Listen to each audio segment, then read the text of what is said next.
বৈষম্য বিরোধী আন্দোলনের হত্যা চেষ্টা মামলায় ব্যারিস্টার তুরিন আফরোজকে গ্রেফতার করেছে পুলিশ। সোমবার রাতে উত্তরা ৩ নম্বর সেক্টরের ১১ নম্বর রোডের বাসায় অভিযান চালিয়ে ব্যারিস্টার তুরিন আফরোজকে গ্রেফতার করা হয়। বৈষম্য বিরোধী আন্দোলনে হত্যা মামলায় আন্তর্জাতিক অপরাধ ট্রাইব্যুনালের সাবেক প্রসিকিউটর ব্যারিস্টার তুরিন আফরোজকে গ্রেফতার করেছে উত্তরা পশ্চিম থানা পুলিশ। ১১৬ জন আলেমের তালিকা প্রণয়নকারী ব্যারিস্টার তুরিন আফরোজকে গতকাল গ্রেফতার করেছে অন্তর্বর্তীকালীন এই সরকারের পুলিশ বাহিনীর সদস্য। ব্যারিস্টার তুরিন আফরোজকে গ্রেপ্তার কোথায় থেকে এবং কিভাবে গ্রেপ্তার হলেন, এইবার এই বিষয় নিয়ে আমরা পর্যালোচনা এবং তদন্ত করে বেশ কয়েকটি খুবই গুরুত্বপূর্ণ তথ্য এবং ভিডিও ফুটেজ পাই, যা আজকের ভিডিওতে সেগুলোই এক এক করে ধারাবাহিক তুলে ধরা হবে। যদিও আজকের ভিডিওটা কিছুটা লং হতে পারে, তবে আজকের ভিডিওতে জানতে পারবেন এই ব্যারিস্টার তুরিন আফরোজকে নিয়ে এমন কিছু অজানা গুরুত্বপূর্ণ গোপন তথ্য, যা জানলে আপনিও ইতিমধ্যে অবাক হতে বাধ্য। সেই সাথে আরো জানতে পারবেন বর্তমান বাংলাদেশের রাজনীতির প্রেক্ষাপট আসলে কোন দিকে যাচ্ছে। বন্ধুরা চলুন ভিডিওতে আজকে আর বেশি কথা বাড়াবো না, সরাসরি আজকে আমরা চলে যাব মূল ভিডিওতে। আর সেখানে আজকে আমরা দেখব এই ব্যারিস্টার তুরিন আফরোজের গ্রেপ্তার নিয়ে গোপন তথ্য। ১১৬ জন আলেমের তালিকা প্রণয়নকারী ব্যারিস্টার তুরিন আফরোজকে গতকাল গ্রেপ্তার করেছে অন্তর্বর্তীকালীন এই সরকারের পুলিশ বাহিনীর সদস্যরা। আপনারা জানেন এই তুরিন আফরোজ তিনি হচ্ছেন এমন একজন ব্যক্তি যিনি বাংলাদেশের আলেম সমাজের বিরুদ্ধে রিপোর্ট তৈরি করে তারপরে সেই রিপোর্ট জমা দিয়েছিলেন দুর্নীতি দমন কমিশনের কাছে। আমি সে নিয়ে বহুবার টকশো করেছি, প্রতিবাদ করেছি। বাংলাদেশের বিভিন্ন ঘরানার আলেম, মানে এক বাক্যে যারা আলেম, বিভিন্ন মার্কাজের সাথে সম্পৃক্ত, কওমি ভিত্তিক প্রতিষ্ঠানের সাথে সম্পৃক্ত, দরবার ভিত্তিক মাদ্রাসার সাথে সম্পৃক্ত, কিংবা জামাত, হেফাজত, চরমনাই ভিত্তিক বিভিন্ন জায়গায় যারা সম্পৃক্ত, এই সর্বঘরানার এক বাক্যে যারা ইসলামের মূল কাজ করছে বাংলাদেশে, তাদের মধ্য থেকে ১১৬ জনের নাম লিস্ট করে দুর্নীতি দমন কমিশনে জমা দিয়েছিলেন এই তুরিন আফরোজ এবং বিচারপতি মানিক। বিচারপতি মানিক ছিলেন সেই জায়গায় চেয়ারম্যানের দায়িত্ব পালন করেছেন, আর তুরিন আফরোজ ছিলেন সেক্রেটারি তথা সদস্য সচিবের দায়িত্ব পালন করেছেন। আপনারা জানেন যে ২০২২ সালের ১১ই মে দুদক চেয়ারম্যান মঈনুদ্দিন আবদুল্লাহর হাতে একটি শ্বেতপত্র তুলে দেন গণকমিশন, যেই গণকমিশনটার সদস্য সচিব হচ্ছেন এই তুরিন আফরোজ, এবং এই গণকমিশনের মূল দায়িত্ব পালন করেছেন বিচারপতি শামসুদ্দিন চৌধুরী মানিক চেয়ারম্যান হিসাবে। এবং তাদের ৫ সদস্যের একটা কমিটি সেখানে গিয়ে তখনকার সময় এই আলেমদের তালিকা তৈরি করে তাদের হাতে জমা দেন। কত বড় ধৃষ্টতা!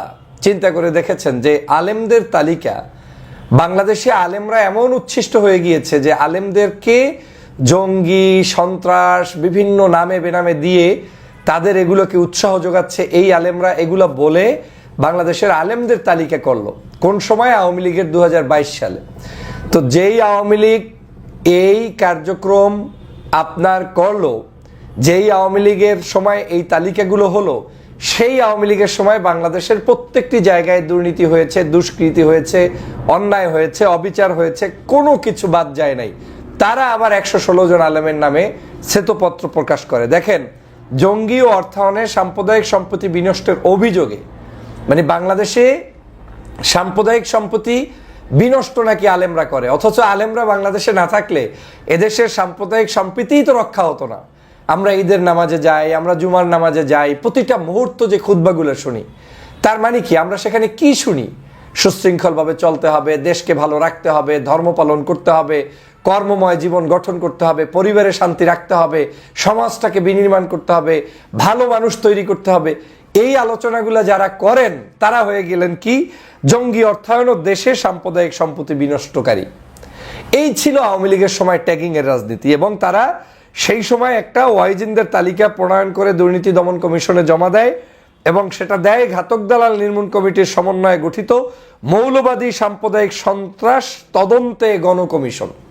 মানে তারা একটা গণকমিশন করেছে, তাও আবার কি মৌলবাদী সন্ত্রাস, এই মৌলবাদী সন্ত্রাস নাম লাগিয়ে তাদের মাধ্যমে একটি, মানে তাদের বিরুদ্ধে একটি গণকমিশন তারা বানিয়েছে। আবার কারা? ঘাতক দালাল নির্মূল কমিশনের সমন্বয়ে। আপনারা জানেন এই ঘাদানিক নিয়ে অনেক বক্তব্য আছে। এরা সবগুলো হচ্ছে মুরগি চোর, এগুলো সবগুলো হচ্ছে যুদ্ধাপরাধী। এরা কেউ বাংলাদেশের স্বাধীনতা যুদ্ধের কোনো নাম কামালা কোনো ব্যক্তি ছিলেন না। তারা প্রত্যেকেই বাংলাদেশের স্বাধীনতার বিরুদ্ধে ছিলেন। তারা এসে আলেম ওলামার বিরুদ্ধে লেগে গেলেন এবং আলেমদের তালিকা তৈরি করলেন। এবং মজার বিষয় কি, বাংলাদেশের এই জঙ্গি অর্থায়ন এগুলো নিয়ে 2200 পৃষ্ঠার তৎকালীন সময় 2200 পৃষ্ঠা তারা এই শ্বেতপত্র প্রকাশ করেছে। তার মধ্যে 760 এবং 761 নম্বর পৃষ্ঠায় এই 116 জনের নাম আবার উল্লেখ করে দিয়েছে যে এরা হচ্ছে এই জাতীয় কার্যক্রমের সাথে সম্পৃক্ত, এদেরকে ব্যান্ড করতে হবে, তথা তাদের নামের তালিকা প্রকাশ করার মধ্য দিয়ে দুদক তাদের কাছে যাতে তাদের আয়ের উৎস দেখে, তাদের কার্যক্রম বন্ধ করে, তাদের বিরুদ্ধে যাতে অ্যাকশনে যায়, এই কাজ তারা শুরু করেছিল। আমি তৎকালীন সময় টকশোতে বলেছিলাম যে বাংলাদেশে এই যে তুরিন আফরোজ, তারপরে আপনার কালামানিক, এরা এই টাকা কোথায় পেল? এই 2200 পৃষ্ঠার যে ওয়ার্ক করেছে, এই ওয়ার্কেরই তো তদন্ত করা উচিত। তাকে কোন এজেন্সি এই টাকাটা দিল? আলেমদের বিরুদ্ধে আপনি যে তালিকা করলেন, আপনি কওমি মাদ্রাসায় গেলেন, তারা বলেছেন যে হাজারো শিক্ষা প্রতিষ্ঠান ভিজিট করেছে, সেখানে গিয়ে ইন্টারভিউ নিয়েছে। তোমাকে প্রথম কথা হচ্ছে, তোমার কে অধিকার দিয়েছে কওমি মাদ্রাসাগুলোতে ভিজিট করার? তোমাকে কে অধিকার দিয়েছে আলিয়া মাদ্রাসা সহ বিভিন্ন জায়গায় আলেম ওলামার জায়গাগুলো ভিজিট করার? তুমি কার ভিত্তিতে এই তদন্ত কমিশন গঠন করেছো? বাংলাদেশে চুরি হলে, ডাকাতি হলে, সন্ত্রাসী হলে, চাঁদাবাজি হলে তদন্ত কমিশন হয়, হলে সেটা রিপোর্ট প্রকাশ হয়, 2200 পৃষ্ঠার হয়। কিন্তু আলেমরা, বাংলাদেশের সুবক্তা যারা বাংলাদেশের ভালো মানুষ ছিলেন, তাদের তালিকা করতে ওনারা কমিশন গঠন করে হাজারো প্রতিষ্ঠান ভিজিট করেছে। তারপরে এই যে 2200 পৃষ্ঠার একটা বিশাল রচনা সমগ্র রেডি করলেন, এটার মধ্যে যে এত বড় তালিকা করলেন, এই টাকা পাইলেন কোথায়? জবাব তারা দিতে পারে নাই। এই তুরিন আফরোজ হচ্ছে সেই তুরিন যে তার আপন মাকে ঘর থেকে বের করে দিয়েছিল। পত্রপত্রিকা আছে, সার্চ করে দেখেন। সংসারে শান্তি নাই, অশান্তির মূল এরা হচ্ছে কালামানিক, এই মানিকের সাথে হচ্ছে এদের সম্পর্ক। এই তুরিন আমার ভয়তে টকশোতে তখন আসে নাই, 2টা প্রোগ্রামে দাওয়াত দিয়েছে, সেখানে তিনি উপস্থিত থাকতে অপারগতা প্রকাশ করেছিলেন যে ডক্টর ফয়জুল থাকলে সেখানে যাবে না। নিশ্চয়ই আপনারা সেই সময়কার টকশো লাইভগুলো দেখেছেন। আমি স্পষ্ট প্রতিবাদ করেছিলাম যে আলেম সে যে ঘরানার হোক, তার বিরুদ্ধে কোনো অ্যাকশনে কেউ যেতে পারবে না, কারণ তারা এই দেশের সমাজের সবচেয়ে ভালো মানুষ হিসেবে যদি কিঞ্চিত পাওয়া যায়, তাই আলেম কি পাওয়া যায়? আমি বলছি না যে আলেম মানে একেবারে নিষ্কুলুষ, তার কোনো ভুল নাই এমন কোনো মানুষ পৃথিবীতে নাই। কিন্তু যেই অভিযোগে আওয়ামী লীগ তাদের বিরুদ্ধে অভিযোগ করেছে, এই ভুলগুলো তো আলেমদের মধ্যে নাই। এই ভুলগুলো তো মিথ্যা। তারা তো জঙ্গিবাদ তৈরি করে না, তারা তো জঙ্গির অর্থায়ন দেয় না, তারা তো সন্ত্রাসবাদ করে না, বরং সন্ত্রাসবাদের বিরুদ্ধে সবার আগে তারাই মিছিল করে। এই যে দেখেন বাংলাদেশের ক্ষেত্রে প্রত্যেকটি অন্যায়ের বিরুদ্ধে আলেমরা কথা বলে, প্রত্যেকটি। গতকালকের মিছিল হয়েছে কোনো এক জায়গায়, আওয়ামী ষড়যন্ত্রকারীরা চুরি চারামি করতে চেয়েছে, আলেমরা প্রতিবাদ করেছে, সবাই বলেছে গ্রেপ্তার করো। বাংলাদেশের যে কোনো ইস্যুতে দেশি বিদেশি সকল ষড়যন্ত্রের বিরুদ্ধে আলেমরা মাঠে নামে। এই 5ই আগস্টের পূর্বেও আলেমরা মাঠে নেমেছে, ফ্যাসিবাদের পতনের জন্য আলেমরা মাঠে নেমেছে। আলেমের কি স্বার্থ আছে? তারা কি মন্ত্রিত্ব চায় না এমপিত্ব চায় নাকি? তারা কি জন্য? কিছুই না, তারা চায় শান্তিপূর্ণ একটি বাংলাদেশ। সেই আলেমদের বিরুদ্ধে এই তুরিন আফরোজরা বিশাল ভলিউম তৈরি করে তারপরে এরকম করে রিপোর্ট করেছে। সেই তুরিন আফরোজ গতকালকে গ্রেপ্তার হয়েছে। এই তুরিন আফরোজকে গ্রেপ্তারের জন্য আমি আহ্বান জানিয়েছিলাম আওয়ামী লীগের আমলে। এরা সমাজের কীট, বাংলাদেশের মানুষের মধ্যে বিভাজন তৈরি করার একটি মূল কাজ হচ্ছে এই তুরিনদের কাজ। এই তুরিনরা যতদিন থাকবে ততদিন বাংলাদেশে কোনো শান্তি আসবে না। এই কালামানিকরা যতদিন থাকবে বাংলাদেশে কোনো শান্তি আসবে না। তুরিন এবং কালামানিকদেরকে যেখানে পাবেন সেখান থেকে অ্যারেস্ট করে আপনার দেওয়া উচিত। এখন 2জনই জেলে, কিন্তু এদেরকে আরো আগেই দেওয়া উচিত ছিল। কিন্তু আওয়ামী লীগের সময় সেটা আমরা পারিনি কেন? আওয়ামী লীগ এমন একটি সংগঠন ছিল, তারা এরকম করে গুপ্ত অনেক সংগঠন দাঁড় করিয়ে তাদের মাধ্যমে আলেম ওলামার মধ্যে বিভাজন তৈরি করতো, আলেমদেরকে জেলের মধ্যে রাখতো। বহু আলেম তৎকালীন সময় 116 জন আলেমের মধ্যে অনেক আলেম তখন জেলে ছিল, তাদের নাম পর্যন্ত এখানে প্রকাশ করেছে। এমনকি এই আলেম যে প্রকাশ করেছে, আমি অবাক হয়েছি। আলেমের মধ্যে অনেক আলেম আছে যারা মূলত যেই আলেমদেরকে আওয়ামী লীগ চোখে দেখতে পারে না সেটা না, তার বাহিরেও কিছু আলেম। তার মানে দাঁড়াচ্ছে যে এটা একটা বিদেশি সংস্থার কাজ। আলেম বলতেছে যেহেতু ইসলামের কথা বলবেই, হোক না একটু জামাত বিরোধী, হোক না একটু অন্য কিছু, তারপরেও সে যেহেতু ধর্মের কাজ করবে, ওর নাম তালিকায় রাখা দরকার, ওকে যে কোনো মূল্যে বাংলাদেশ থেকে বিতাড়িত করতে হবে। তার মানে কি দাঁড়ালো? যে আলেম দাড়ি টুপি ছিল ওদের টার্গেট। ওদের টার্গেট কোনো ব্যক্তি গোষ্ঠী ছিল না। চরমনায়ের পীরের নাম সহ, কামাল উদ্দিন জাফরি সাহেবের নাম সহ, কওমি বড় বড় হক্কানি আলেমদের নাম সহ এদের নাম এখানে প্রকাশ করেছে। 116 জনার, পড়তে গেলে লম্বা নাম, এটা আমি পরে সময় নষ্ট করতে চাই না। আমি যে কারণে বলতে চাই যে আজকের এই ধরনের একটি চরম মাত্রার ধৃষ্টতাকারী সেই নারী ব্যারিস্টার তুরিন আফরোজ গতকালকে গ্রেফতার হয়েছে। আমি সরকারকে অনুরোধ করব, এই তুরিন আফরোজের কোনো জামিন হবে না। তুরিন আফরোজের সকল অন্যায় সামনে নিয়ে আসেন। আপনারা দেখেছেন যে বাংলাদেশে ধর্ম অবমাননার জন্য দেলোয়ার হোসেন সাঈদীকে গ্রেপ্তার করা হয়, অথচ যিনি 54 বছর পর্যন্ত মাহফিল করেছে, তাফসির মাহফিল, ধর্ম রক্ষার জন্য, তারপরে তাকে জেলের মধ্যেই মৃত্যুবরণ করতে হয়েছে। আজকের এভাবে করে আলেমদেরকে জুলুম করেছে, অত্যাচার করেছে, শাহবাগ তৈরি করেছে, সমস্ত জায়গায় সমস্ত ধরনের অন্যায়, অত্যাচার, অবিচার করেছে। অতএব আমাদের উচিত কি? আমাদের উচিত সকল ষড়যন্ত্রবাজদের মুখোশ উন্মোচন করে দেয়া এবং এই ষড়যন্ত্রবাজদেরকে এখন গ্রেপ্তার করা, গ্রেপ্তার করিয়ে তাদেরকে জেলে নেওয়া, জেলে নিয়ে তাদেরকে প্রাপ্য শাস্তি তাদের হাতে বুঝিয়ে দেয়া। নিশ্চয়ই আপনাদের মনে আছে কি দুর্বিষহ জীবন গিয়েছে। আলেমদেরকে গ্রেপ্তার করতো হাতে বেরুয়া, মাথায় হেলমেট, পায়ের সাথে কি বলে রড বেঁধে দিয়ে তারপরে গ্রেপ্তার করত এবং তাদেরকে অন্যায়ভাবে জঙ্গি সাজিয়ে জেলের মধ্যে রাখত। আর আজকের তরুণরা এখনো হেসে বেড়ায়, এখনো ওদের সকল ষড়যন্ত্রবাজরা বাংলাদেশের বিরুদ্ধে ষড়যন্ত্র অব্যাহত রাখছে, চলছে, প্রতিদিন চলছে। আমাদের তাহলে সেখান থেকে শিক্ষা অর্জন করতে হবে, আমাদেরকে সেখান থেকে বের হয়ে আসতে হবে, আমাদেরকে সেখান থেকে এখন এই মানুষদেরকে গ্রেপ্তার এবং আইনের মাধ্যমে আনার মাধ্যমে শাস্তি নিশ্চিত করতে হবে। আমরা কারো উপরে অন্যায় জুলুম চাপিয়ে দিতে চাই না, কিন্তু যারা এই অন্যায় কাজগুলো করেছিল, যারা শাহবাগ তৈরি করেছিল, যারা আলেমদেরকে বিনা বিচারে হত্যা করেছিল, তাদেরকে তো আর মুক্তি দেয়া যায় না। অতএব এই পরিবারের হক ঠাকানো মানুষ, এই যারা সমাজে বিশৃঙ্খলা মানুষ, তাদেরকে সরকার দ্রুত গ্রেপ্তার করবে এবং আইনের আওতায় আনবে, সেটা আমি প্রত্যাশা করি। সবাইকে ধন্যবাদ। বাংলাদেশ ইসলামী ছাত্র শিবিরের বিরুদ্ধে চাঁদাবাজির প্রোপাগান্ডা চালাতে গিয়ে হাতে নাতে ধরা পড়ল প্রথম আলো। আমি অনুরোধ করব দর্শক, জামাত শিবিরের সমর্থক যারা আছেন, আমার এই আলোচনাটা ব্যাপকভাবে শেয়ার করে প্রত্যেক জনগণকে শোনার সুযোগ করে দিন। শিবিরের চরিত্র হননে পরিকল্পিতভাবে নেমেছে প্রথম আলো। হঠাৎ করে আমরা দেখছি জুলকারনাইন সায়েরের মতো লোক, সাইফুর সাগর ফেস দ্য পিপুলের তার মতো লোক বলছে যে না, এটা দুঃখজনক, শিবিরের কাছ থেকে আমরা এটা আশা করিনি, তদন্ত হোক, ব্যবস্থা নেওয়া হোক, এটা হতে পারে না, শিবির চাঁদাবাজি শুরু করেছে, সবাই ধরে নিয়েছে। মানে এমন একটা ভাব যে প্রথম আলো একেবারে বাইবেল, আসমান থেকে রিভিল হয়েছে। প্রথম আলো রিপোর্ট করেছে শিবির চাঁদাবাজি করছে এবং চাঁদা না পেয়ে মারধর করেছে, এটা কি মিথ্যা হতে পারে? সবাই সত্য ধরে নিয়েছে। আচ্ছা, প্রথম আলোকে আপনি বিশ্বাস করেন কেন? প্রথম আলো কি? তারেক রহমানকে 21 আগস্ট গ্রেনেড হামলার মাস্টার মাইন্ড বানিয়েছে, 10% বানিয়েছে, ভয়ঙ্কর দুর্নীতিবাজ বানিয়েছে, সেই তারেক রহমানকে এখন পাম দেয়। অতএব প্রথম আলো কি এটা আপনি জানেন না? প্রথম আলো জঙ্গি নাটক করেছে, হাসিনার সমস্ত প্রজেক্টের অংশীদার ছিল, এটা আপনি জানেন না? তো প্রথম আলোর রিপোর্ট আপনি বিশ্বাস করেন কেন? এই রিপোর্ট মিথ্যা, ধরা পড়েছে, আমরা দেখিয়ে দিচ্ছি। এবং রিপোর্টের শব্দচয়ন দেখলেই বুঝবেন, যারা জামাত শিবির সম্পর্কে জানেন, যে কত বড় মিথ্যাচার শিবিরের বিরুদ্ধে। শিবির কোনো চাঁদাবাজি করেনি, শিবির কোথাও চাঁদাবাজি করে না, কোনো মারধরের ঘটনা চাঁদাবাজি কেন্দ্রিক বা শিবিরের সাথে ওরকম ঘটেনি, এটা মিথ্যা কথা।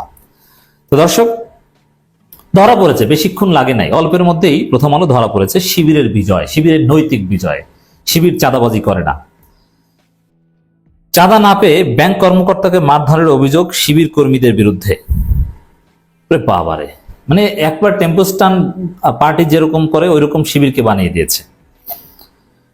কিন্তু যার রেফারেন্সে প্রথম আলো রিপোর্ট করেছে যে ব্যাংকের ম্যানেজার বলেছে যে চাঁদা না পেয়ে এই ঘটনা, কিন্তু সেই ব্যাংক ম্যানেজার ভিডিও বার্তা দিয়েছে যে না না না, এরকম চাঁদার কোনো ঘটনা ঘটেনি, এটা অন্য একটা বিষয়, ভুল বোঝাবুঝি, আমরা এটা সমাধান করছি। মানে প্রথম আলো মিসকোট করেছে ব্যাংক কর্মকর্তাকে, প্রোপাগান্ডা চালিয়েছে, শিবিরের বিরুদ্ধে মিথ্যাচার করেছে। ব্যাংক কর্মকর্তার ওই ব্যাংকের ম্যানেজারের ভিডিও বার্তার মাধ্যমে প্রথম আলোর রিপোর্ট মিথ্যা প্রমাণিত হয়েছে। তিনি দাবি করেছেন না, এখানে শিবির কোনো চাঁদাবাজি করেনি, চাঁদাবাজির মতো কোনো ঘটনা ঘটেনি। আর শিবির চাঁদাবাজি করবে আর চাঁদা না দিলে মারধর করবে, এটা কি বিশ্বাসযোগ্য? শিবিরের রাজনীতি সম্পর্কে যারা জানেন, এই ধরনের কোনো সিস্টেম নেই, এ ধরনের কোনো প্র্যাকটিস শিবিরে নেই। রিপোর্টের ধরন দেখেন, তাহলেই বুঝবেন যে প্রথম আলো কতটা মিথ্যাবাদী। নরসিংদী সদর উপজেলার মাধবদীতে ঈদের আগে চাঁদা ব্র্যাকেটে এয়ানত। আচ্ছা, আমরা চাঁদা বলতে যা বুঝি, হ্যাঁ, চাঁদা এয়ানত এগুলো সিনোনিমাসলি ব্যবহার করা যায়, সিমিলার মিনিং হয়, কিন্তু আমরা চাঁদা বলতে কি বুঝি? আমাদের রাজনীতিতে যখন আপনি লিখবেন যে চাঁদাবাজি, চাঁদা না পেয়ে, তখন কি? এটা এক্সটর্শন, মানে আপনি জোর করে আপনাকে দিতে হবে। আর শিবিরের এয়ানত জিনিসটা তো সম্পূর্ণ আলাদা, সেটা শুভাকাঙ্ক্ষী বা কর্মী বা তাদের সাবেক জনশক্তিরা দেয়, এবং তার একটা হিসাব থাকে, তার একটা ভাউচার থাকে যে আপনি 200 টাকা দিয়েছেন, মাস শেষে সে নিজে খুঁজে দিয়ে দেয় বা তার কাছে আনতে যায়। তো শিবিরের এয়ানত আর প্রচলিত অর্থে আমরা যেটাকে চাঁদা বুঝি, এই দুইটা কি এক? আর শিবিরকে এয়ানত না দিলে শিবির মারবে। যারা শিবির করেছেন বা শিবির সম্পর্কে জানেন, এটা কল্পনা করতে পারেন? এটা বরং অনুরোধ করে, বুঝিয়ে শুনিয়ে নেওয়ার চেষ্টা করে, না দিলে কিচ্ছু না, কিচ্ছু করার নেই, এ ধরনের কোনো সিস্টেমই নেই। অথচ এই চাঁদা ব্র্যাকেটে এয়ানত মিলিয়ে ফেলেছে। এয়ানত আর চাঁদা, আপনি যদি ইংরেজিতে এক্সটর্শন আর এই যে অনুদান বা তারা যে মাসিক এয়ানত নেই, দুইটা কিছুতেই এক নয়। অথচ প্রথম আলো এখানে এক করে ফেলেছে, এখানেই তাদের ধোঁয়াশা। প্রত্যেকটা পরতে পরতে জালিয়াতি প্রথম আলোর। না পেয়ে ইসলামী ব্যাংকের কর্মকর্তাকে সড়কে ফেলে মারধরের অভিযোগ উঠেছে। সোমবার সকাল 10:15টার দিকে মাধবদী পৌরসভার ইসলামী ব্যাংকের শাখা সংলগ্ন একটি গলিতে এ ঘটনা ঘটে। ভুক্তভোগী ব্যাংক কর্মকর্তা তার সহকর্মী দাবি, হামলাকারীর ইসলামী ছাত্র শিবিরের স্থানীয় কর্মী এবং স্থানীয় জামাত নেতার অনুসারী। দেখেন, এখানে আরেকটা জালিয়াতি। যারা জামাত ইসলামী রাজনীতি সম্পর্কে জানেন, স্থানীয় জামাত নেতার অনুসারী মানে এমন ভাবে উপস্থাপন করা হচ্ছে প্রথম আলোর এই রিপোর্ট, যে জামাতে 2-3টা গ্রুপ থাকে বিএনপির মতো, এবং শিবিরের ছেলেরা যে কোনো একটা গ্রুপ করে। কি অদ্ভুত এবং উদ্ভট লাগছে না? জামাতে কিংবা শিবিরে এই ধরনের কোনো প্র্যাকটিস নেই। বিশেষ জামাত নেতার বিশেষ কোনো অনুসারী শিবির গ্রুপ, এটা অসম্ভব। শিবির জামাতের লেজুর ভিত্তিক সংগঠন নয়। হ্যাঁ, কমন ইন্টারেস্টের জায়গায় তারা একসাথে কাজ করে, কিন্তু বিশেষ কোনো জামাত নেতার অনুসারী এই সিস্টেমই নেই। এটা একদম মিথ্যাচার। এটা শিবির জামাত সম্পর্কে যারা জানেন তাদের কাছে খুবই অড লাগবে যে এটা কেমন কথা, যে স্থানীয় এক জামাত নেতার অনুসারী আবার শিবির কর্মী। আচ্ছা, শিবির কর্মীরা কি এয়ানত নিতে যায়? কর্মীদের অনেক সময় নিয়ে গেলেও এয়ানতটা নিতে যায় বেসিক্যালি মিনিমাম সাথী। তো এখানে আবার শিবির কর্মী আবার এক জামাত নেতার অনুসারী বানিয়ে দিয়েছে। তো জামাতে গ্রুপিং আছে, কি গ্রুপিং আছে একটু বিশেষভাবে খোঁজ নিয়ে প্রমাণ করুন। তো এই রিপোর্ট যে মিথ্যা, এটা জামাত শিবিরের লোকজন বা যারা জামাত শিবির বুঝেন, আশা করি তাদেরকে বুঝাতে পেরেছি। আর অন্য যারা, তারাও একটু চিন্তা করে দেখেন, এটা একদম অসত্য। আহত ব্যাংক কর্মকর্তার নাম মোহাম্মদ সেলিম মিয়া, 43, 16 বছর ধরে ইসলামী ব্যাংকে চাকরি করছেন। মাধবদী পৌর শাখার বিনিয়োগ বিভাগের লোন সেকশনের প্রধান। শাখাটি তিনি 5 মাস ধরে কর্মরত রয়েছেন। মারধরের শিকার হওয়ার পর সেলিম মিয়া বর্তমান হাসপাতালে চিকিৎসাধীন। ঘটনার বর্ণনা দিয়ে মাধবদী পৌর এলাকা শাখার একাধিক কর্মকর্তা জানান, 27 মার্চ সকালে ওই ব্যাংক ছাত্র শিবিরের 9 থেকে 10 জন কর্মী চাঁদা নিতে আসেন। দেখেন, চাঁদা বলতে যেহেতু প্রথম এয়ানত বুঝিয়েছে, শিবির যদি কোথাও এয়ানত নিতে যায়, আমি জামাত শিবির সম্পর্কে যা জানি, অনেক বিষয় আছে যে আমিরে জামাতও জানেন না। আমি চ্যালেঞ্জ দিয়ে বলছি, আমিরে জামাত ডাক্তার শফিকুর রহমানও জানেন না, কারণ তিনি ঢাকা বিশ্ববিদ্যালয়ে পড়েননি। শিবিরের অনেক মেকানিজম এগুলো তিনি জানেন না, হয়তোবা শুনেছেন, আমি দেখেছি। তো এয়ানত কিভাবে নিতে যায়? 9-10 জন এয়ানত নিতে যায়। ভূগোল বুঝান জনগণকে। শিবিরে এয়ানত নিতে যায় 2 জন, সর্বোচ্চ 3 জন। আর ব্যাংকের মধ্যে 9-10 জন ঢুকবে, এরকম কোন প্র্যাকটিস কালচার শিবিরে কোথাও নেই। অতএব এটা মিথ্যা। 9-10 জন কর্মী চাঁদা নিতে যায়, এয়ানত নিতে যায়, উদ্ভট কথা, মিথ্যা কথা। এ ধরনের প্র্যাকটিসই নেই। এদের আগ মুহূর্তে হয় ওই দিন ভিড় ছিল ব্যাংকে। এ সময় ভিড় ঠেলেই চাঁদা তুলতে শুরু করেন তারা। ভিড় ঠেলে চাঁদা তুলতে শুরু করেন শিবিরের। অথচ চাঁদা তোলেন কিভাবে? তারা 2-3 জন বা 2 জন 1 জন, বেশিরভাগ ক্ষেত্রে ব্যাংকে 1-2 জন ঢোকেন। 2 জন ঢোকার প্র্যাকটিসটা বেশি। তারপরে দাঁড়িয়ে থাকেন। যখন তার কাজ শেষ হয় তখন ভাই একটু আসছি, দাঁড়িয়ে থাকেন। অনেক সময় 1 ঘন্টা 1.5 ঘন্টাও বসিয়ে রাখে। বেশিরভাগ সময় ব্যাংকে যদি এয়ানত উঠাতে যায় 1-2 ঘন্টা বসিয়ে রেখে যখন লাঞ্চ ব্রেক দেয় তখন ফাঁকে কিছু টাকা এয়ানত হিসেবে যারা দেয় তারা দেয়, তারপরে টাকাটা নিয়ে তারা চলে আসে। এটা হচ্ছে প্র্যাকটিস। আর এখানে কি বলছে যে 9-10 জন ভিড় ঠেলে তারা চাঁদা উঠাতে যায়। মানে কি উদ্ভট রিপোর্ট। এ সময় ভিড় ঠেলে চাঁদা তুলতে শুরু করেন তারা। এক পর্যায়ে তারা সেলিম মিয়ার ডেস্কে গেলে তিনি তাদের বলেন, আপনারা এভাবে কালেকশন না করে এক জায়গায় বসেন। এ সময় তিনি একজন কর্মকর্তাকে চাঁদা তুলে দেওয়ার দায়িত্ব দেন। বিষয়টি শিবির কর্মীদের পছন্দ হয়নি। বাবার, মানে শিবিরকে একদম ছাত্রলীগ ছাত্র দলের মতো উপস্থাপন করতে চাচ্ছে প্রথম আলো। এটা উদ্ভট। কর্মকর্তা জানান, এই দিন বিকালে মাধবদী পৌর জামাতের আমিরুল ইসলামের নেতৃত্বে শিবিরের নেতাকর্মীরা আবার ব্যাংকে আসেন। এই সময় নেতা শাখা ব্যবস্থাপক ম্যানেজার আবু সাইদকে বলেন তার কক্ষে যেন সেলিম মিয়াকে ডেকে আনা হয়। ব্যবস্থাপকের কক্ষে ঢোকার পর কোনো কিছু না শুনেই সেলিমকে আক্রমণ করে কথা বলতে থাকেন জামাত শিবিরের লোকজন। এক পর্যায়ে সেলিম মিয়ার হাত পা কেটে ফেলার হুমকি দেন তারা, প্রতিবাদ করেন ব্যবস্থাপক। ওরে বাবা, হাত পা কেটে ফেলার হুমকি দেন জামাতের লোকজন। মানে এটা স্বাভাবিক কমন সেন্স কি এটা বিশ্বাস করে? যারা জামাত শিবির জানেন তারা অ্যাটলিস্ট বিশ্বাস করবেন না। এ ঘটনার জের ধরেই আজ হামলার শিকার হয়েছেন বলে দাবি করেছেন ব্যাংক কর্মী সেলিম মিয়া। প্রথম আলোকে তিনি বলেন, ওই দিন হুমকি দেওয়া শিবিরের 10-12 জন নেতাকর্মী তার যৌথভাবে পথরোধ করেন এবং টেনে হিঁচড়ে পাশের গলিতে নিয়ে যান। সেখানে তারা উপর্যুপরি কিলঘুষি লাঠির আঘাত করতে থাকেন। তারা কয়েক ব্যক্তি দূর থেকে দৃশ্য দেখলে তারাও এগিয়ে আসেননি। এক পর্যায়ে এত পাওয়ারফুল, কেউ এগিয়ে আসেননি। এক পর্যায়ে চিৎকার শুনে দুজন সহকর্মী এগিয়ে এলে হামলাকারীরা পালিয়ে যান। এরপর সেলিম মিয়াকে উদ্ধার করে দ্রুত হাসপাতালে নেওয়া হয় এবং নরসিংদী সদর হাসপাতাল জরুরি বিভাগে তার চিকিৎসা চলছে। সেলিম মিয়া জানান, হামলাকারী প্রায় চাঁদা তুলতে আসেন, তাই নাম জানা না থাকলেও তাদের চেনেন। তিনি বলেন, দুজন সহকর্মী এগিয়ে না এলে আজ কি হতো জানি না। মানে দুনিয়ার কোনো মিডিয়া রিপোর্ট করতে আসলো না, ওদের এই ধরনের ঘটনা সব মিডিয়ার রিপোর্ট হিসেবে আসার কথা, কিন্তু প্রথম আলো জানলো, শুধু প্রথম আলোর নজরে এটা পড়লো, আর প্রথম আলোর কাছেই ওই সেলিম মিয়া এটা পৌঁছাতে পেরেছেন। এগুলো সব পরিকল্পিত, উদ্দেশ্যমূলক। শিবির নেতাকর্মীরা চাঁদা না পেয়ে ঘটনা ঘটেছে বলে জানান ব্যাংক শাখা ব্যবস্থাপক আবু সাইদ। অথচ মিথ্যা কথা, এই আবু সাইদ স্পষ্ট ভিডিও বার্তা দিয়েছেন এখানে চাঁদার কোনো ঘটনা ঘটেনি, এটা অন্য একটা বিষয় নিয়ে ভুল বোঝাবুঝি। তিনি বলেন, সম্প্রতি 3 জন জামাত নেতা সহ 40 জনের বিরুদ্ধে ঋণ খেলাপির মামলা করায় তারা ক্ষুব্ধ ছিলেন। মিথ্যা কথা, বিষয়টি হেড অফিস ও জোনাল অফিসের ঊর্ধ্বতন কর্মকর্তা এবং থানা জামাতের আমিরকে জানানো হয়েছিল। সব জায়গা থেকে বলা হচ্ছে ঈদের ছুটির শেষে বিষয়টা দেখবেন, এর মধ্যে ঘটনা ঘটে গেল, আমরা নিরাপত্তাহীনতায় রয়েছে। অথচ এই আবু সাইদ বলছে না না এগুলো চাঁদাবাজির কোনো সম্পর্কই নেই। মাধবদী পৌর জামাতের আমির আমিরুল ইসলামের বক্তব্য পাওয়া যায়নি। বিষয় নজরে আনা হলে মাধবদী থানা জামাতের আমির জাফরুল্লাহ খান বলেন, আজ সকাল থেকেই গাজার ঘটনা, এগুলো উদ্ভট কথা। যাই হোক দর্শক, এই ব্যাংকের শাখা ব্যবস্থাপকের ভিডিও বার্তার মাধ্যমে এই প্রথম আলোর এই রিপোর্ট মিথ্যা প্রমাণিত হলো। আসসালামু আলাইকুম রহমতুল্লাহি ওবরকাতুহু। সম্মানিত দর্শক, রাজনীতির খেলাধুলা রীতিমতো জমে উঠেছে।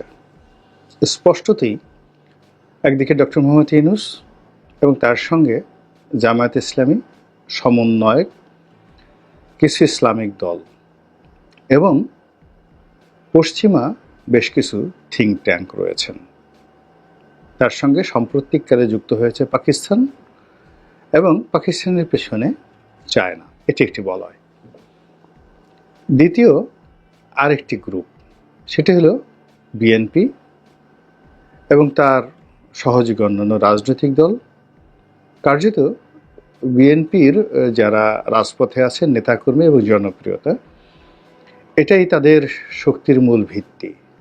কিন্তু ডক্টর মোহাম্মদ ইউনূসের যে আন্তর্জাতিক কানেকশন রয়েছেন, তার সঙ্গে আন্তর্জাতিক মানের কিছু বুদ্ধিজীবী সহযোগী রয়েছেন দেশে এবং দেশের বাইরে। ঠিক ওইরকমভাবে বিএনপির কেউ নেই। বিএনপির লোক বলতে মির্জা আব্বাস, বিএনপির লোক বলতে মির্জা ফখরুল ইসলাম আলমগীর, বিএনপির লোক বলতে জনাব তারেক রহমান, মানে আমরা যাদেরকে দেখি এর বাইরে অদৃশ্য কোনো শক্তি বিএনপিকে সাহায্য করার মতো এই মুহূর্তে নেই। আর আরেকটি পক্ষ, সেটা হলো আওয়ামী লীগ। তো মূলত আসলে এই মুহূর্তে বিএনপির সঙ্গে ডক্টর মোহাম্মদ ইউনূসের সঙ্গে জামাতের সঙ্গে কোনো রাজনৈতিক খেলাধুলা হচ্ছে না। এখানে একেবারে নির্মম বাস্তবতা হলো যে বাংলাদেশের মধ্যে একচেটিয়াভাবে খেলছে ডক্টর মোহাম্মদ ইউনূস। আর তিনি যদি এই মুহূর্তে কাউকে হুমকি হিসেবে মনে করেন, তার প্রতিপক্ষ হিসেবে মনে করেন, সেটা অবশ্যই বিএনপি নয়, অন্য কেউ নয়, সেটি কেবলই মাত্র শেখ হাসিনা।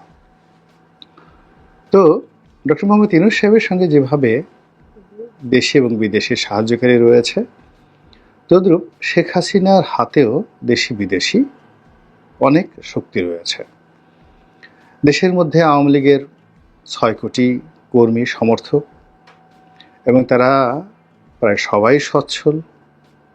রাজনীতিতে গত 15 বছর ধরে তারা যে সাহস দেখিয়েছে, শক্তি দেখিয়েছে, যে কৌশল দেখিয়েছে, ফলে আওয়ামী লীগ যদি এখনো কোথাও দাঁড়িয়ে যায় বা জয় বাংলা বলে কোথাও এগিয়ে আসে, এটা সঙ্গত কারণে তাদের যারা প্রতিপক্ষ তাদের মনে এক ধরনের আতঙ্ক সৃষ্টি করবে এবং আওয়ামী লীগের যারা পক্ষের লোক এই মুহূর্তে ডক্টর ইউনূসের মধ্যে লুকিয়ে আছেন, বিএনপির মধ্যে লুকিয়ে আছেন, তারা তাদের খোলস পাল্টে আবার জয় বাংলার সঙ্গে একত্র হবে। এটা হলো দেশের মধ্যে আওয়ামী লীগের শক্তিমত্তা। অন্যদিকে দেশের বাইরে গিয়ে শেখ হাসিনা এই মুহূর্তে যে দিল্লিতে রয়েছেন বা ইন্ডিয়াতে রয়েছেন, ভারতে রয়েছেন, সেখানে তিনি তার সকল প্রিয়জন এবং সাহায্যকারী তাদেরকে নিরাপদে তিনি সেখানে নিয়ে গেছেন, অথবা তারা সবাই নিরাপদে সেখানে পৌঁছে গেছেন। সকল মেম্বার অফ পার্লামেন্ট, বেশিরভাগ সকল মন্ত্রিপরিষদের সদস্য, তার পরিবারের আত্মীয় এবং স্বজন যারা রয়েছেন তারা, এবং ভারতের বাইরে ব্যাংককে একটা গ্রুপ রয়েছেন, সিঙ্গাপুরে একটা গ্রুপ আছেন, ইংল্যান্ডে অর্থাৎ লন্ডনে একটা বিশাল গ্রুপ রয়েছেন, অন্যান্য দেশগুলোতে স্ক্যান্ডিনেভিয়ান যে কান্ট্রিগুলো রয়েছে সেখানে একটি গ্রুপ আছে, আমেরিকাতে তো আছেই, এমনকি দুবাই, কাতার, তারপর ব্রুনাই, সৌদি আরবিয়া, এখানেও আওয়ামী লীগের হাজার হাজার নেতাকর্মী রয়েছেন, যারা টাকা দিয়ে, পয়সা দিয়ে, সমস্ত লজিস্টিক সাপোর্ট দিয়ে শেখ হাসিনাকে আবার ক্ষমতায় ফিরিয়ে আনার জন্য সর্বোচ্চ চেষ্টা করে চলেছেন। এবং অবাক করার ব্যাপার হলো যে এদের মধ্যে অনেক ধনী, যাদের নাম আমরা ইতিমধ্যে পেপার পত্রিকায় এসে গেছে, কাজে আমি যদি তাদের নাম বলি এটি বদনাম হবে না। যেমন ধরুন ভারতের আদানি, তারপর এস আলম গ্রুপ, এরপরে ধরুন বসুন্ধরা গ্রুপ, এরপরে আল হারমাইন গ্রুপ, এইরকম অন্তত 100টি নাম করা শিল্প প্রতিষ্ঠান, ব্যবসায়ী গ্রুপ, হামিম গ্রুপ আছে, একে আজাদ সাহেবের হামিম গ্রুপ আছে, যারা পরিবর্তিত পরিস্থিতিতে এই পরিবর্তিত বাংলাদেশে নিজেদেরকে তারা এস্টাবলিশ করে ফেলেছেন। তো তারা নিজেদেরকে এস্টাবলিশ করে ফেলেছেন, এই গেল এক। 2 নম্বর হলো তারা সমন্বয়কদের সঙ্গে, ইউনূস সরকারের সঙ্গে, বিএনপির সঙ্গে এবং তলে তলে আওয়ামী লীগের সঙ্গে সমান তালে সম্পর্ক বজায় রেখে নিজেদের কর্মকাণ্ড চালিয়েছেন বা চালিয়ে যাচ্ছেন। তো এটি আওয়ামী লীগের একটা বিরাট বিজয় এবং সফলতা। 3 নম্বর হলো যে আওয়ামী লীগের যে সকল আমলা কামলা, তাদের 99% আমলা কামলা তারা পরিবর্তিত পরিস্থিতিতে মানিয়ে নিয়েছেন।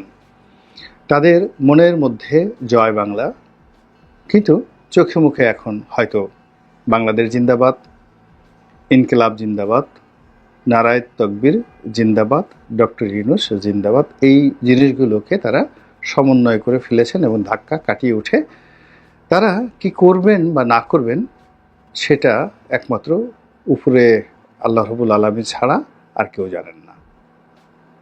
আমলা কামলাদের পরে যদি বিদেশি শক্তি ধরেন, তো সেক্ষেত্রে চীন, এখনো পর্যন্ত আওয়ামী লীগের বিরুদ্ধে কথা বলা যাবে না।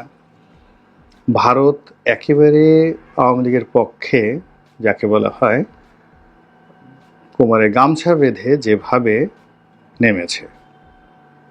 ভারত স্বাধীন হওয়ার পর থেকে কোনো রাজনৈতিক নেতাকে আশ্রয় দিয়ে তার পক্ষে এভাবে ভারত কখনো সমর্থন জানায়নি, এবং সেই একক ব্যক্তিকে ক্ষমতায় বসানোর জন্য অভিমান করে একটা রাষ্ট্রের সঙ্গে সম্পর্কের অবনতি তারা কখনো ঘটায়নি, যেটি শেখ হাসিনাকে নিয়ে ঘটাচ্ছে। এটি ভীষণ রকম বাংলাদেশের জন্য অ্যালার্মিং।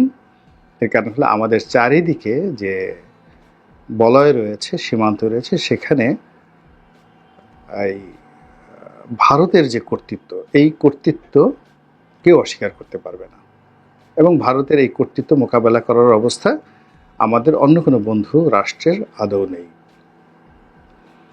ভারতের সাথে যে সকল রাষ্ট্রের বন্ধুত্ব রয়েছে, যেমন ধরুন আমেরিকা, যেমন ধরুন রাশিয়া, তারা সবাই শেখ হাসিনার বন্ধু হবেন এবং পক্ষে আছেন।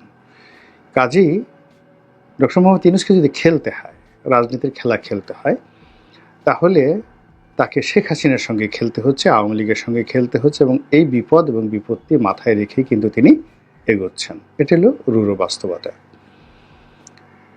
এখন বাস্তবতা হলো যে এই রূঢ় বাস্তবতার প্রেক্ষিতে যে খেলা, রাজনীতির খেলা, সেই খেলায় আমরা যেটা দেখছি, জামাতের সঙ্গে বিএনপির দ্বন্দ্ব সংঘাত হচ্ছে, বিএনপির সঙ্গে অঙ্গ সংগঠনের দ্বন্দ্ব সংঘাত হচ্ছে, তারপর সমন্বয়কদের সঙ্গে বাকবিতণ্ডা হচ্ছে, আসলে এগুলো সবই ধোয়া ধোয়া ধোয়া।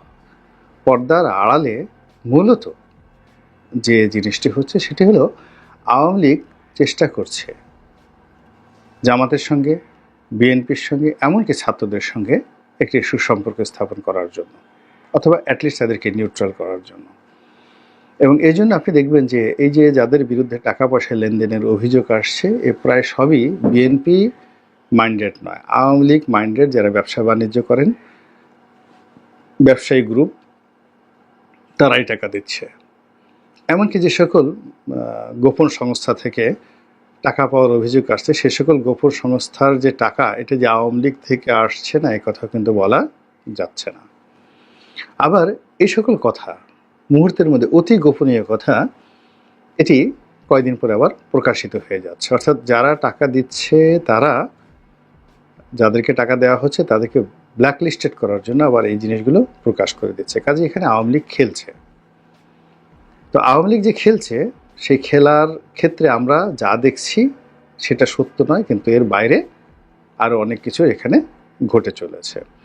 তো সেই দিক থেকে ডক্টর মোহাম্মদ ইউনূসকে শেখ হাসিনার আগামী দিনে রাজনীতির পুনর্বাসন, তার রাজনীতির আক্রমণ, তার রাজনীতির কৌশল এবং রাজনীতির প্রত্যাবর্তন, এটিকে মাথায় রেখে কিন্তু তাকে এগোতে হচ্ছে, এবং দেয়ার ইজ নো ওয়ে, এর বাইরে তার কোনো বিকল্প পন্থা নেই, ব্যবস্থা নেই। পুরো পরিস্থিতি এমন অবস্থায় চলে গেছে যে যদি ইলেকশন হয়, সেখানে আওয়ামী লীগ একটা ফ্যাক্টর, আর ইলেকশন যদি নাও হয় তবু আওয়ামী লীগ ফ্যাক্টর, এবং যা কিছুই করা হচ্ছে সব কিছু আওয়ামী লীগের পক্ষে চলে যাচ্ছে। আপনি যদি আওয়ামী লীগকে নিষিদ্ধ করেন, আওয়ামী লীগের পক্ষে চলে যাচ্ছে। আওয়ামী লীগের যদি ইলেকশনে অংশগ্রহণ করতে দেন, তা আওয়ামী লীগের পক্ষে চলে যাচ্ছে। আওয়ামী লীগের একটা গালি দেন, তা আওয়ামী লীগের পক্ষে চলে যাচ্ছে। আওয়ামী লীগ সম্পর্কে যদি কোনো কথা না বলেন, তাও আওয়ামী লীগের পক্ষে চলে যাচ্ছে। মানে কোনো অবস্থাতেই যে যুদ্ধটা বা খেলাটা ডক্টর মোহাম্মদ ইউনূস ভার্সেস বিএনপির মধ্যে সীমাবদ্ধ রাখা যাচ্ছে না। এটা বারবার ঘুরে ঘুরে দিল্লিতে যাচ্ছে, ঘুরে ঘুরে মোদির দিকে চলে যাচ্ছে। এখন এই যে যুদ্ধ, এই যুদ্ধে কে জয় লাভ করবে?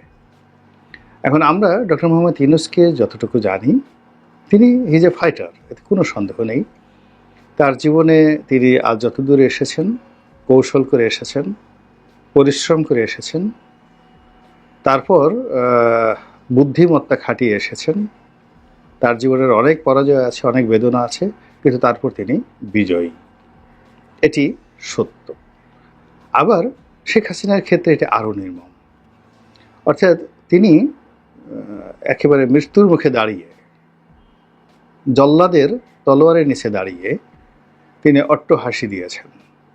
তারপরে সেখান থেকে বের হয়ে এসে তিনি বিজয়ের মাল্য ধারণ করেছেন। আপনি 21শে আগস্টের গ্রেনেড হামলার কথা চিন্তা করেন, কিংবা এইবার যে তার যে দিল্লি যাওয়া, এই ঘটনা চিন্তা করেন, তারপরে তার বাড়িতে 32 নম্বরে যে আক্রমণ হয়েছে সেটা চিন্তা করেন। সব মিলিয়ে তার পুরো জীবনটাই হলো তিনি তলোয়ারের ফলার উপরে দাঁড়িয়েছেন, অথবা তলোয়ার সবসময় তার ঘাড়ের উপরে ছিল, হলকমের উপরে ছিল। এবং এইগুলো করেই তিনি একবার নয়, দুইবার নয়, বহুবার, সে 75-এর 15 আগস্ট থেকে আজ অবধি, আরও আগে, ইভেন 1971 সালে তার জীবন হুমকির মধ্যে ছিল। তো এই জিনিসগুলো, অর্থাৎ বিরূপ একটা পরিস্থিতি মোকাবেলা করতে করতে করতে করতে তিনি এখন বলতে গেলে একটা লৌহ মানবী নয়, প্ল্যাটিনাম মানবী হয়ে গেছেন, তাও না, হীরক মানবী হয়ে গেছেন। অর্থাৎ সবচেয়ে শক্ত মনের একজন মানবী হয়ে গেছেন। তাকে কাটার জন্য, ধ্বংস করার জন্য আরেকটি হীরক লাগবে। আপনি অন্য কোনো কিছু দিয়ে, লোহা দিয়ে বা অন্য কোনো ইস্পাত দিয়ে আপনি তাকে কাটতে পারবেন না। এর কারণ হলো তার ঘনত্ব, তার জীবনের যে ঘনত্ব কোন পর্যায়ে পৌঁছে গেছে একমাত্র সেই বুঝতে পারবে। আমি নিজে অবাক হয়ে যাই যে তিনি এখন যে অবস্থাতে দিল্লিতে রয়েছেন, আমি যদি হতাম, আমি তো কথাই বলতে পারতাম না। প্রথমত আমি লজ্জা পেতাম, আমার শরম লাগতো, তারপর আমার অনুতাপ হতো, এরপর আমি অভিমানী হতাম, আমি কষ্ট পেতাম, আমি কান্নাকাটি করতাম, তারপরে শেষে আমি ঘুমের ট্যাবলেট খেতাম, এবং আমার কণ্ঠের মধ্যে কোনো যাকে বলা হয় দৃঢ়তা থাকতো না। কিন্তু শেখ হাসিনাকে আমরা কি দেখছি, দিন যত যাচ্ছে তিনি তত পরিশীলিত হচ্ছেন, তিনি তত জেদি হচ্ছেন, তার কথা তত ইস্পাতের মতো ধারালো হয়ে যাচ্ছে এবং তিনি ডক্টর মোহাম্মদ ইউনূসের মতো সাজিয়ে গুছিয়ে কথা বলা শিখে গেছেন। আগে যেভাবে সুদখোর, রাজাকারের বাচ্চা ইত্যাদি বলে যে গালাগাল দিতেন, সেই গালাগালগুলো তিনি এখন আর দিচ্ছেন না। তিনি যে সাম্প্রতিক অডিও ফুটেজে যে সকল তার বক্তব্য আমরা শুনতে পাচ্ছি, তিনি খুব ধীর স্থিরভাবে ডক্টর মোহাম্মদ ইউনূসকে ছোট করার জন্য, তার সরকারকে দায়ী করার জন্য এবং তার নিজের পক্ষে সাফাই গাওয়ার জন্য যে ভাষা ব্যবহার করছেন, এটি তার মুখে আমি জিন্দিগিতে কখনো শুনিনি। শেখ হাসিনা মিন্স ধরো, মারো, কাটো, ওর পাঞ্জাবি খোলো, ওকে জুতো মারো, ওকে গুম করো, তারপরে শেষে ওকে একটু ট্রিটমেন্ট দিয়ে দাও, ওর বাড়িঘর ভেঙে ফেলো। এই হলো ওনার একটা মারদাঙ্গা টাইপের অবস্থা। ঠিক সেই মারদাঙ্গা যে তার অবস্থা, অর্থাৎ তার হস্তপদ এবং মুখমণ্ডল একসঙ্গে যে কাজ করে, সেই কাজ করা থেকে তিনি এখন ইন্টেলেকচুয়াল যে জায়গাটা, বুদ্ধিবৃত্তিক যে জায়গাটা, পরিচর্যা, এই জায়গাটাতে তিনি চলে এসেছেন এবং সম্ভবত দিল্লির যে নিঃসঙ্গতা বা সেখানে তার কাজকর্মের যে চাপ সেটা কম থাকার কারণে তিনি চিন্তা করার সুযোগ পাচ্ছেন, গবেষণা করার সুযোগ পাচ্ছেন এবং সেই গবেষণা করার কারণেই তার বক্তব্য এবং তার উপস্থাপনার মধ্যে বেশ পরিবর্তন আমরা লক্ষ্য করতে পারছি। তো ফলে সামনের দিনে খেলা কিন্তু জমে উঠবে, ভীষণ রকম জমে উঠবে এবং ইতিমধ্যে ডক্টর মোহাম্মদ ইউনূস বলে দিয়েছেন যে তিনি সাধারণ কোনো খেলোয়াড় নয়, সারা দুনিয়া তিনি খেলে এসেছেন। তার এই বক্তব্যটি শেখ হাসিনার জন্য প্রযোজ্য, নরেন্দ্র মোদীর জন্য প্রযোজ্য, রাশিয়ার জন্য প্রযোজ্য, এমনকি ডোনাল্ড ট্রাম্পের জন্য প্রযোজ্য। এবং আমরা এই অল্প সময়ের মধ্যে যা কিছু দেখেছি যে তিনি সহজে ছাড়ার পাত্র নন। আবার অন্যদিকে যে হীরক মানবী শেখ হাসিনা, তিনিও ছাড়ার পাত্র নন, তিনি একেবারে মরে যাবেন, কবরে যাবেন। আজরাইল যখন তার একেবারে যান কবাজ করতে আসবেন, তখন যদি তার সুযোগ থাকে, তখনই তিনি বলবেন যে আমাকে 30 সেকেন্ড সময় দেন, আমি ডক্টর মোহাম্মদ ইউনূসকে কিছু নসিহত করে নেই। তো এইরকম একটা জমজমাট যে রাজনৈতিক খেলা, রাজনৈতিক যুদ্ধ, রাজনৈতিক প্রতিযোগিতা, যার কবলে আমরা পড়তে যাচ্ছি এবং এই কবলে পড়ে আমাদের কী দশা হয়, কি হাল হয়, কি বেহাল হয়, সেটি এখন দেখার বিষয়। মহান আল্লাহ আমাদের সবাইকে হেদায়েত দান করুন এবং হেফাজত করুন। আসসালামু আলাইকুম রহমতুল্লাহি ওয়া বারাকাতুহু। ধন্যবাদ প্রিয় দর্শকবিন্দু, আমাদের ফুল ভিডিওটি দেখার জন্য আপনাকে জানাই অসংখ্য অসংখ্য ধন্যবাদ। তো বন্ধুরা, এতক্ষণ আপনারা যে ভিডিও ফুটেজ দেখতে পেয়েছিলেন সোশ্যাল মিডিয়া সহ আজকের যে ভিডিওটি দেখলেন ব্যারিস্টার তুরিন আফরোজকে নিয়ে, এই বিষয়টা মানে তিনি যে গ্রেপ্তার হয়েছেন, এই বিষয়টা নিয়ে আপনাদের কী মন্তব্য অবশ্যই কমেন্ট বক্সে কমেন্ট করতে ভুলবেন না। আর হ্যাঁ, এমন নিত্য নতুন আপডেট খবর সবার আগে পেতে চাইলে এখনই আমাদের এই পিচ্চি সাকিব ইউটিউব চ্যানেলটি সাবস্ক্রাইব করুন। ধন্যবাদ।